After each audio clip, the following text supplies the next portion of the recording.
Buenas tardes a todos, bienvenidos de nuevo a mi canal y aquí os voy a traer un nuevo vídeo concretamente sobre el personaje de Jesús de Nazaret, por supuesto como personaje histórico.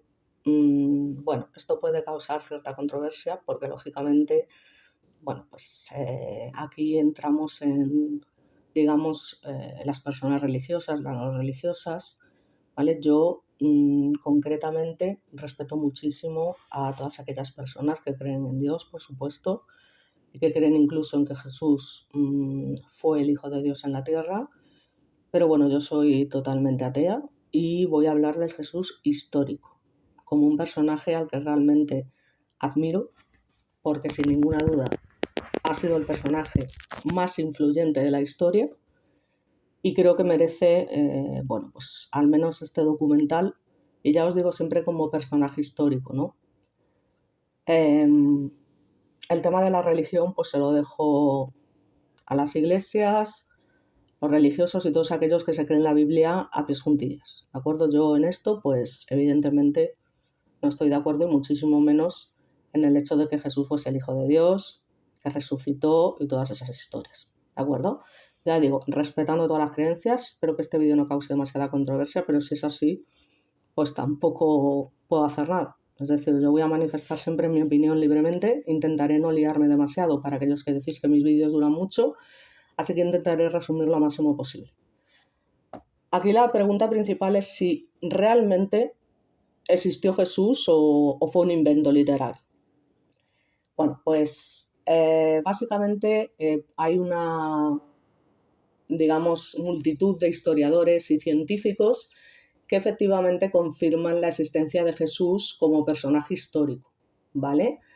Entonces, lo que voy a tratar en este vídeo es de hacer una aproximación a ese Jesús histórico que para mí, al menos, no tiene nada que ver con el Cristo de la fe, ¿vale? O sea, que no voy a hablar nada de cuestiones que involucren a la teología como tal, ¿vale? Como os comento, solo busco que nos acerquemos lo máximo posible a lo que es la vida del primero, que fue básicamente un profeta judío que vivió en las primeras décadas del siglo I. Y bueno, esta diferenciación no todo el mundo la entiende porque mezclan ambas figuras, así que vamos a intentar aclararlo, ¿vale? Digamos que el primero sería la persona verdadera, ¿vale? Es decir, el Jesús real, lo que pensó, lo que sintió, lo que hizo y dijo en su vida, lo cual es imposible de conocer porque hay una gran escasez de fuentes históricas de conocimiento. Y el segundo, que sería el Jesús histórico, es una reconstrucción hipotética y fragmentada basado en lo que sabemos gracias precisamente a esta investigación histórica con los datos de los que disponemos, ¿vale? O sea que nada puede ser o se puede confirmar como una verdad rotunda e irrefutable, pero sí lo más cercano que tenemos a la realidad.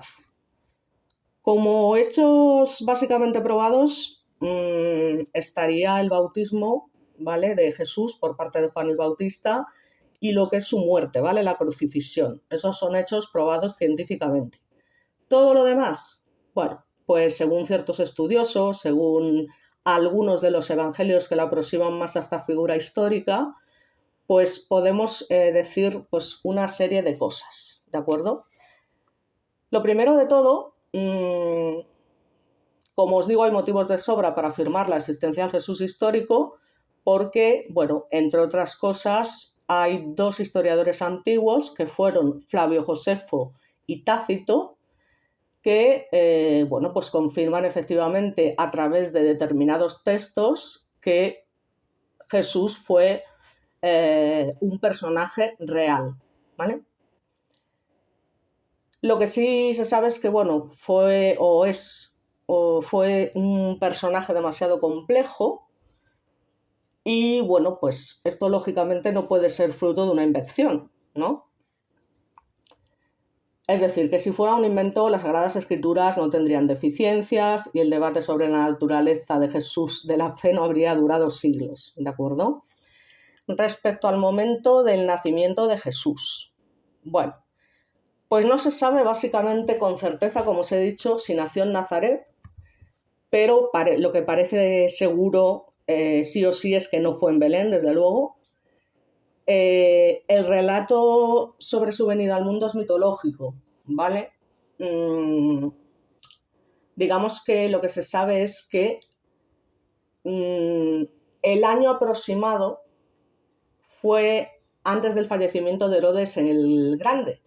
Entonces estaríamos hablando de que realmente hay un desfase de 5 años aproximadamente y que realmente Jesús, el verdadero Jesús histórico, habría nacido más o menos en el año 5 antes de Cristo, ¿no? Y esto, para que nos entendamos, quiere decir que, teniendo esto en cuenta, si Jesús nació 4 años o 5 antes de Cristo, a día de hoy deberíamos estar en el año 2030. O sea que aquí tenemos también una pequeña variación, ¿vale?, sobre este tema. Como digo, nada se puede afirmar con certeza, pero sí es lo más probable. Respecto a su familia, bueno, se sabe que efectivamente Jesús tuvo hermanos y hermanas, ¿vale? Esto además se afirma en los evangelios de Mateo y Marcos, que son los más transparentes, los que más se acercan al Jesús histórico, y se sabe sobre todo de su madre y sus hermanos, pero la figura de su padre prácticamente es bastante desconocida. De hecho, es muy posible que se usara el término hermano con sentido metafórico y no explícito, o sea que al final no tuviese tantos hermanos y hermanas. Lo que sí también se cree con bastante certeza es que fue carpintero, ¿vale?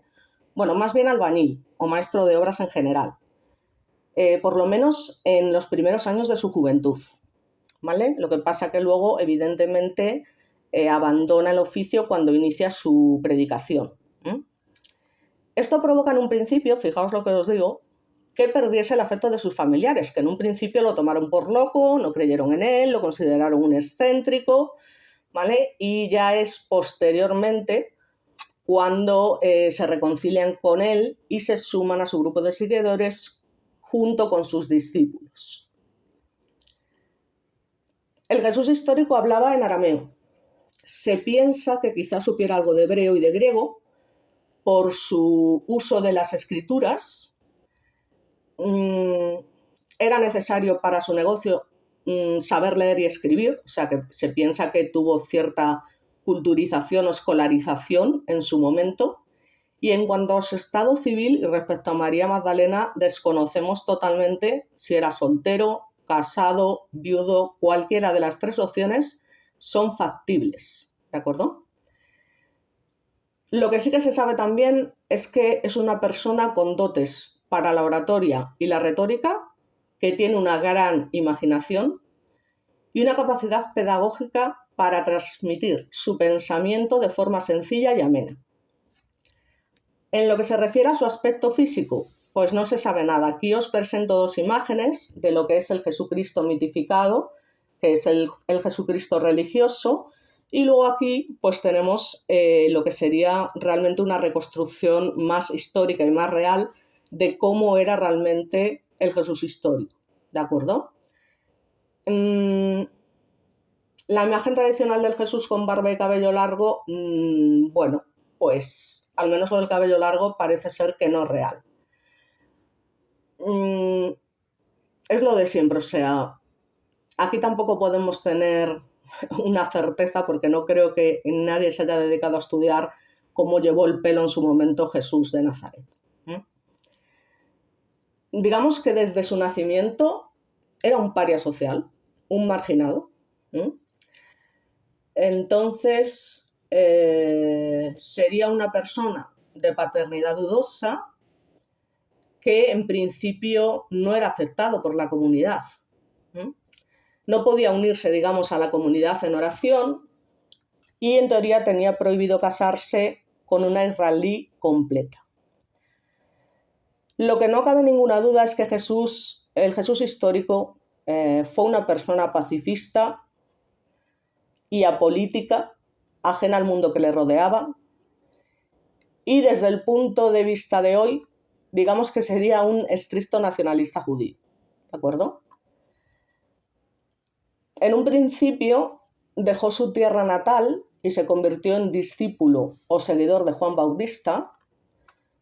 Es muy probable que pasara mucho tiempo en su compañía, así que digamos que el discurso teológico que adoptó después para su predicación fue heredado mayoritariamente de este, al menos en un principio. Sabemos que Juan Bautista fue asesinado por Herodes Antipas y que en este momento Jesús se refugia en una aldea pesquera de Cafarnaúm. Allí es reconocido como una autoridad local gracias a sus conocimientos de las festividades y prácticas religiosas. Finalmente, por su predicación en este tipo de sitios, funda su propio grupo, tomando parte de sus seguidores, de los de Juan Bautista, para continuar la labor de su mentor, pero luego invita a algunos de sus oyentes a seguirlo de un modo absoluto y exclusivo. Entre ellos, pues habría escogido a 12 discípulos principales, porque esto representaba a las 12 tribus originales de Israel, y también algunas mujeres, ¿de acuerdo? Que en aquellos tiempos esto es muy importante y es una de las cosas, entre otras muchas, que yo creo que hace a Jesús de Nazaret una persona realmente única y desde luego muy importante, la más influyente sin ninguna duda a lo largo de la historia. Lo primero que hay que tener en cuenta son dos cosas.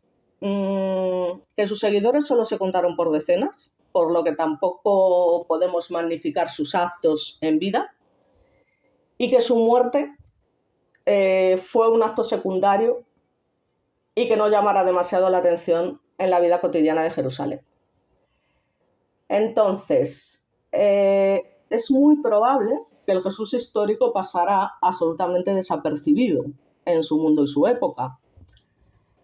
Digamos que es la creencia en la resurrección de Jesús lo que hace que despegue pues, toda la mitología, nuevos seguidores y todo lo que conocemos como religión a día de hoy.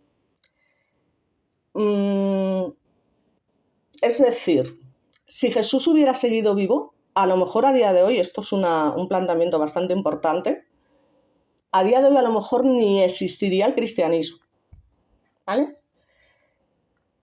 Bueno, pues básicamente Jesús con su grupo de seguidores recorre en Galilea, aproximadamente entre los años 28 y 29, para que su mensaje llegase a los campesinos y pobres, y básicamente no va a las grandes ciudades, ¿vale? Donde realmente su discurso podría haber llegado a un público mucho mayor.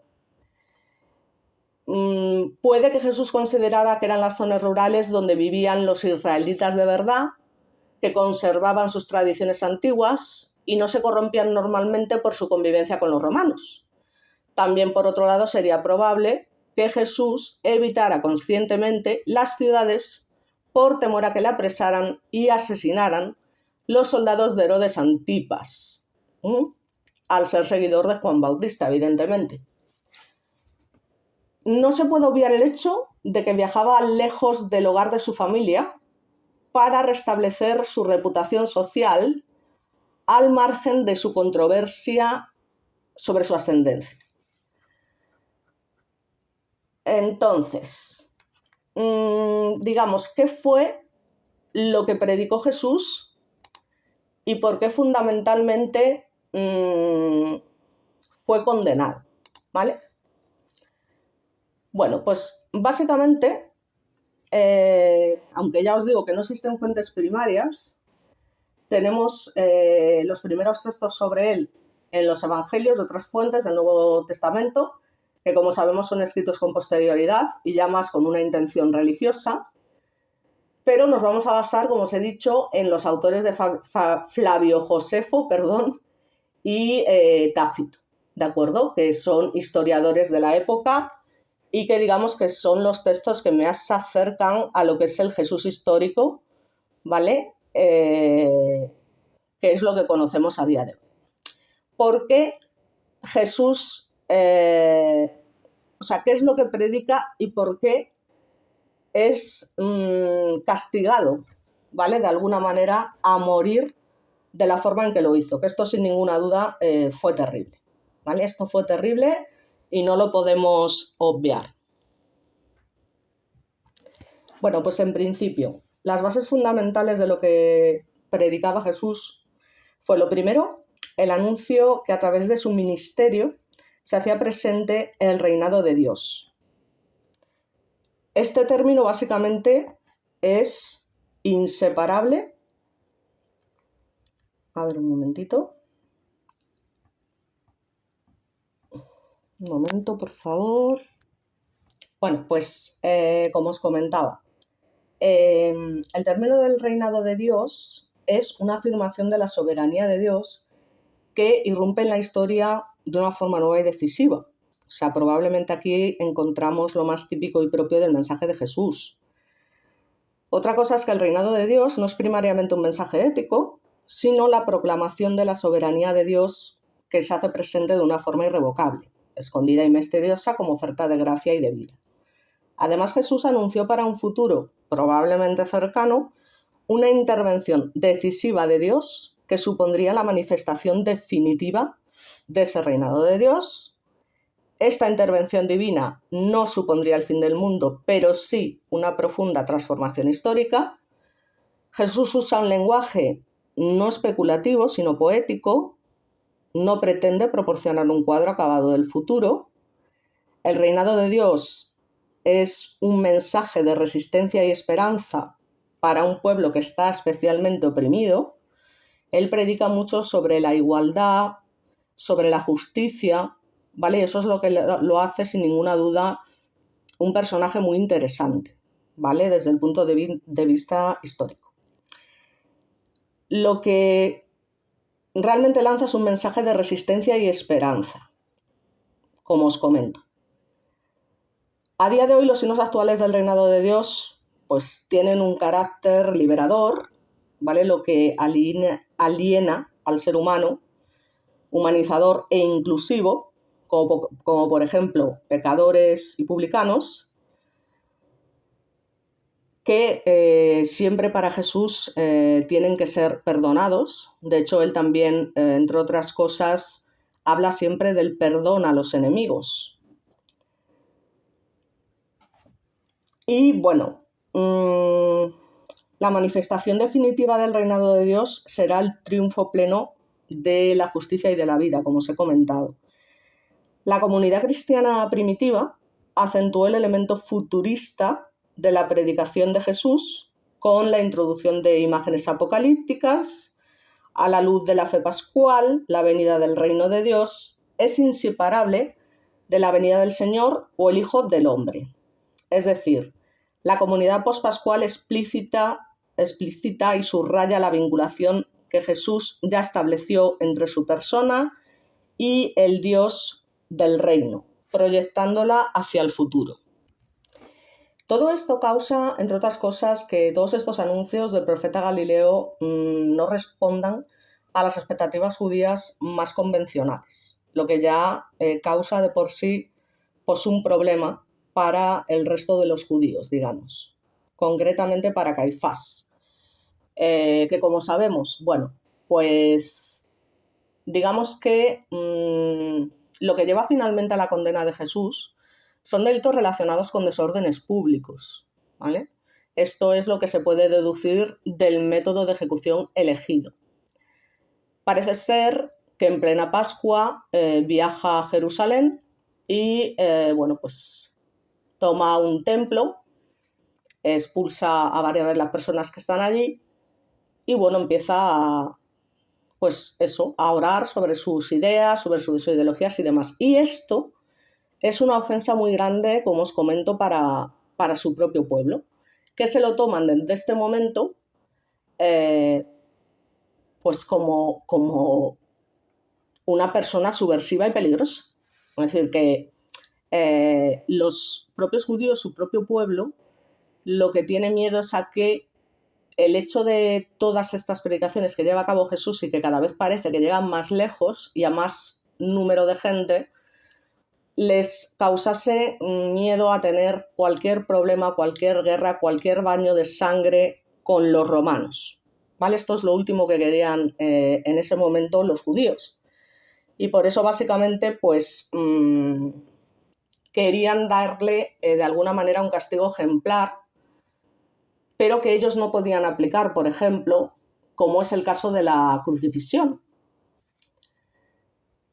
Entonces sabemos que la crucifixión era un castigo que se aplicaba a los esclavos, a los criminales, incluyendo rebeldes y sediciosos, y solo las autoridades romanas, de ahí que lo entreguen su propio pueblo, las autoridades romanas, y en este caso el prefecto Poncio Pilato, tenían potestad para ejecutarla.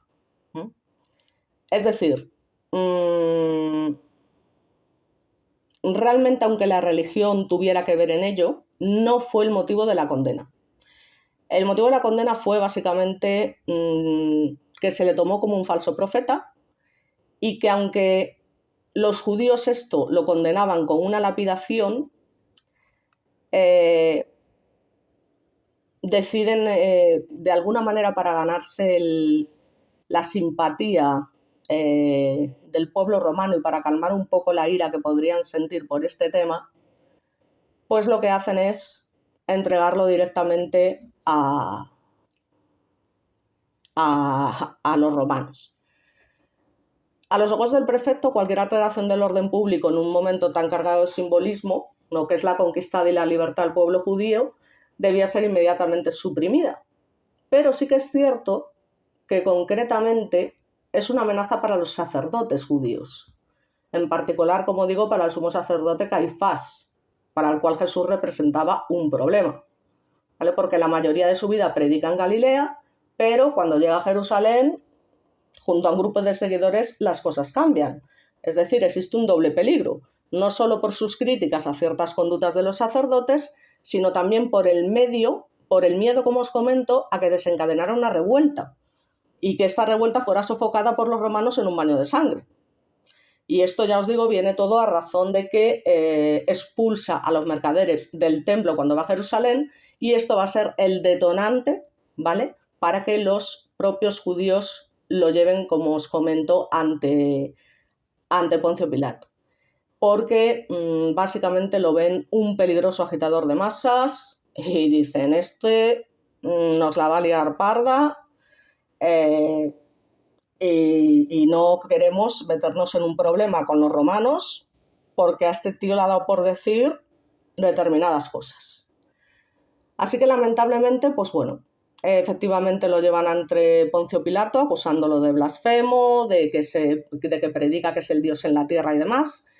Y lamentablemente, bueno, pues en un principio Poncio Pilato no tenía nada contra Jesús. De hecho, no era... el hecho de lo que Jesús predicaba como tal no era ninguna traición ni era causa de muerte, ¿vale? Era simplemente un alborotador y ya está, pero no le daban esa importancia.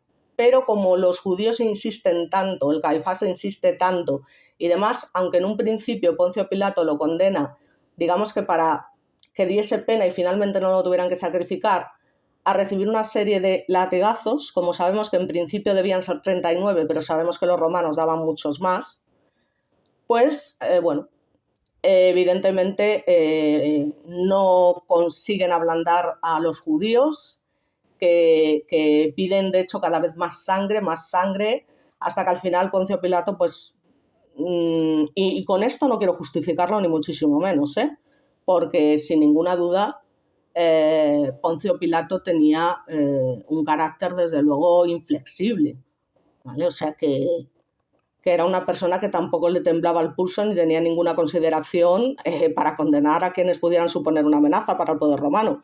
Lo que pasa que en este caso, como podréis imaginar, pues Jesús a los romanos, hablando mal y pronto, se las traía al pairo bastante, porque ya me dirás, un imperio romano, qué miedo le iba a tener a un posible profeta, filósofo que iba por ahí, bueno, pues simplemente predicando una serie de cosas. Para los romanos realmente nunca fue una amenaza.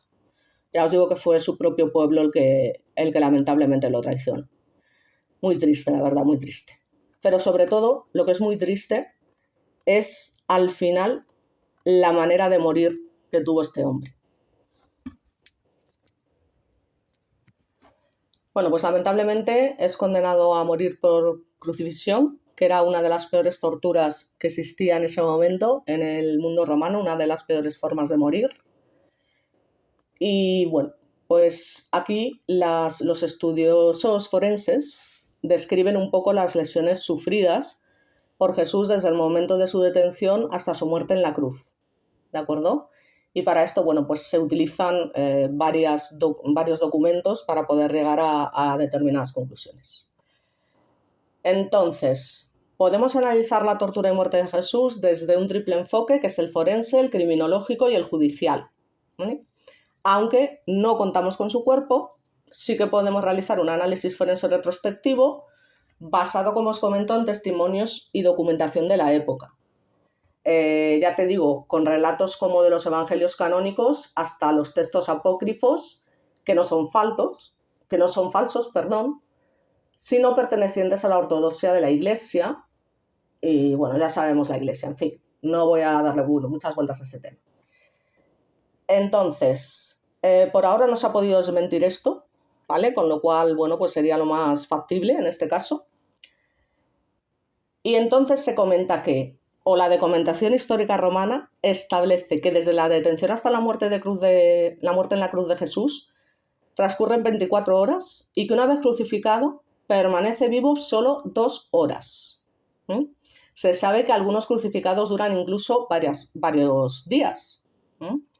Pero claro, en el caso de Jesús hablamos de que hay unas torturas previas que sin ninguna duda ya sorprende, y por eso también esa mitificación del personaje, bueno, pues que un cuerpo humano pueda soportar fácilmente.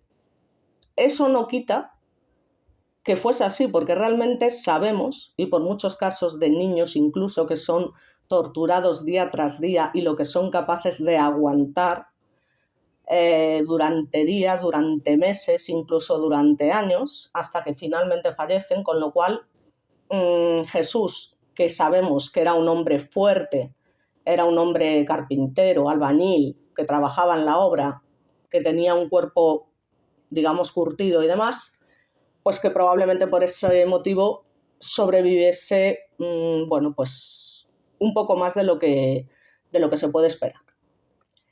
Lo primero de todo, las heridas de Jesús. Tenemos punciones en todo el cuero cabelludo que señalan que lo que lleva Jesús en la cabeza no es una corona. Sería un casco tupido de espinas. Esto los romanos no lo tienen que buscar, lo tienen cerca porque son utilizados para prender el fuego, al igual que en algunas zonas de España se utilizan sarmientos. La nariz parece estar fracturada por un golpe. El hombre derecho desollado por el peso del patíbulum o palo corto de la cruz, cuyo peso es de entre unos 40 y 50 kilos. Hay que tener en cuenta que el reo no transporta toda la cruz, sino que el palo largo permanece clavado en el suelo, a la espera del crucificado. Los latigazos los recibe de un látigo romano que parte de un palo y cuyas colas terminan en bolas de plomo. Y aunque la ley prohíbe golpear con este látigo en la cabeza u otros órganos vitales, bueno, pues en este caso la verdad es que se sobrepasaron bastante. Realmente lo que se pretende con los latigazos es provocar sufrimiento, no la muerte del individuo.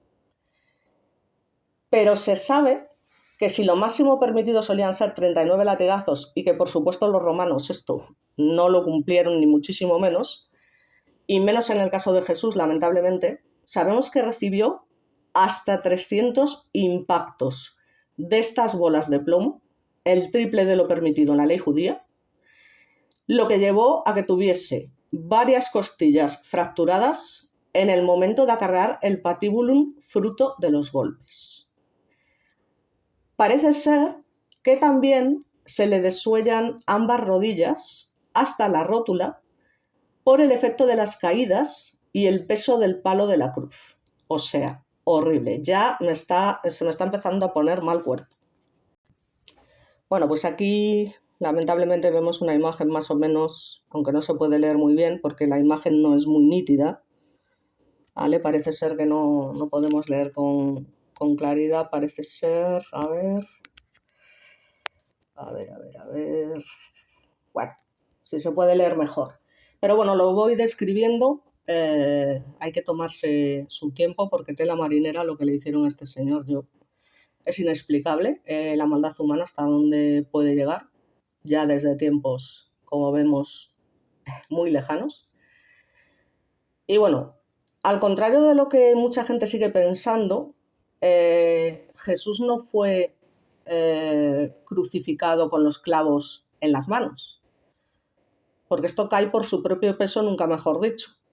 Si realmente, aunque se sigue viendo en la mayoría de las figuras religiosas de Jesús, y de hecho hay gente que se sugestiona que le salen las heridas en las manos, no, es que los clavos lo que atraviesan es sus muñecas, o sea, pasa entre los huesos, ¿vale? Esto produce un dolor que no os podéis ni imaginar. ¿Por qué? Porque si estuviesen en las manos, literalmente quedarían totalmente desgarradas por el peso, con lo cual el cuerpo se soltaría y caería literalmente hacia adelante. Entonces, se coloca en un punto muy concreto y muy doloroso, que son los propios huesos de la muñeca los que soportan el peso. Un dolor que no os podéis imaginar. Y luego, por otra parte, para los pies se emplea un solo clavo, ¿vale? Que entra por los empeines, que es donde el pie es más ancho. Esto es porque, aunque lo habitual es atar a los crucificados, porque los clavos son muy caros, en el caso de Jesús, lamentablemente, se considera una ocasión especial y utilizan, ya os digo, las peores formas de tortura que pueda haber y que de verdad es inexplicable. Para un hombre que realmente no había hecho absolutamente daño a nadie. O sea, él se dedicaba a predicar sus ideas, sobre todo ideas, bueno, aparte de lo del reino de Dios, que eso ya puede ser una ida de olla según cada cual, predicaba sobre todo la igualdad, la justicia, o sea que es que al fin y al cabo, incluso el tema de que las mujeres también pudieran ser discípulas en este caso, o sea que fue un adelantado a nuestro tiempo en este sentido, sin ninguna duda.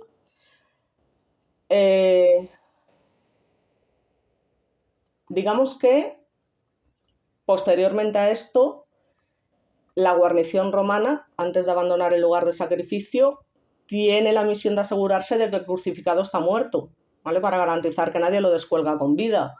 Entonces, en el caso de Jesús, hay un soldado que le atraviesa el corazón clavando una lanza de abajo arriba y de derecha a izquierda. De esta herida, esto según los evangelios, brota agua y sangre. Según el forense, el agua puede que sea el suero que rodea el corazón cuando la agonía se prolonga durante horas. Y hablando de un análisis criminológico de los elementos que acompañan las torturas y otro análisis judicial de los saltos que se dan en el proceso entre las dos leyes vigentes en Israel, la romana y la judía, hay una idea concreta de perjudicar al reo. Entonces, como os comento, Pilatos al final, en su propia opinión, no tenía ningún elemento objetivo para condenar a Jesús, pero lo hace por razones políticas y por no entrar en problemas con pues los propios judíos, el Caifás este maldito, que se empeñó en matar a Jesús sí o sí. ¿Vale? Esto es muy, muy triste, muy triste. ¿Vale? Entonces, digamos que es condenado al suplicio más humillante, doloroso y prolongado que existía en el mundo romano. Esto es lo que evidentemente pues crea, ya os digo, esa creencia de que ningún ser humano sería capaz de soportar estas torturas en el modo que Jesús lo hizo, aunque científicamente se sabe que sí.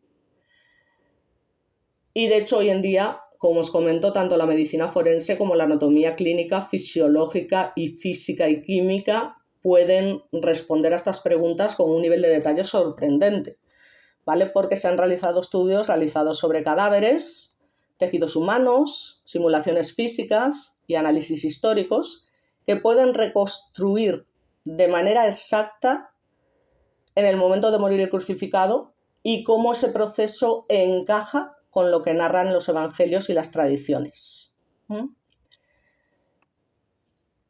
Digamos que son torturados hasta exhalar el último aliento. Es un fenómeno biológico extremo, contado literalmente desde la carne. Entonces, la cruz no era simplemente un instrumento de tortura, era un sistema mecánico diseñado para llevar al cuerpo a su límite físico. Ya solo el peso del cuerpo suspendido por los brazos estirados hacia los lados va a generar una tracción continua sobre las articulaciones del hombro que va a provocar una dislocación progresiva. Es decir, que la gravedad empuja el cuerpo hacia abajo, pero los clavos en las muñecas y los pies impiden esa caída porque están sujetando. Esto produce una tensión insoportable en nervios y músculos. Es una auténtica locura, una auténtica locura. Desde el punto de vista de la física, digamos que sería un sistema pendular desequilibrado. Es decir, cada intento de respirar exige un esfuerzo activo, una tracción hacia arriba, apoyándose sobre los clavos de los pies, que va a generar un esfuerzo brutal y que a la vez va a generar un círculo vicioso. Cuanto más respiras, más te agotas, y cuanto más te agotas, menos puedes respirar. Entonces, esta aspiración, activa en contra de la gravedad, acaba por colapsar el sistema respiratorio. ¿De acuerdo?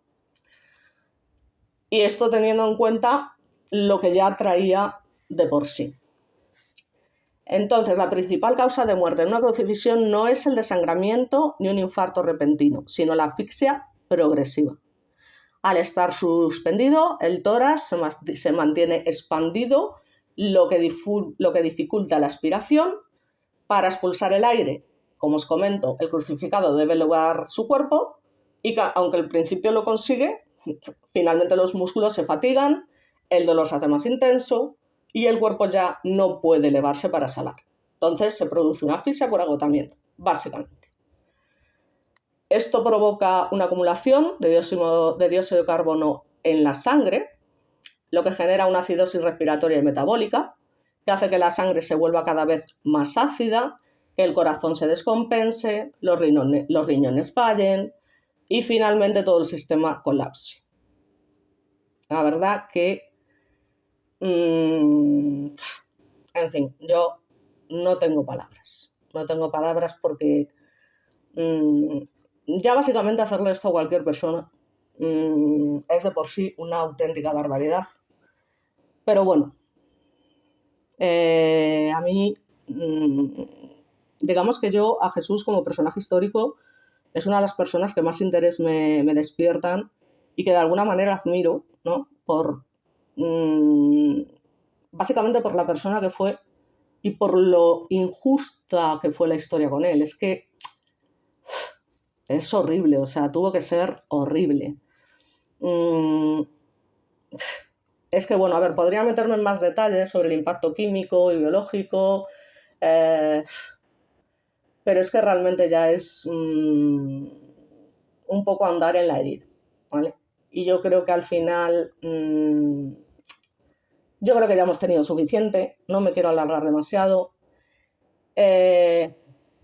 Deciros que lamentablemente la vida es injusta, de siempre, que la maldad existe, que siempre ha existido, que sin ninguna duda el ser humano es la peor raza que existe en la historia, la peor, pero vamos, con mucha diferencia.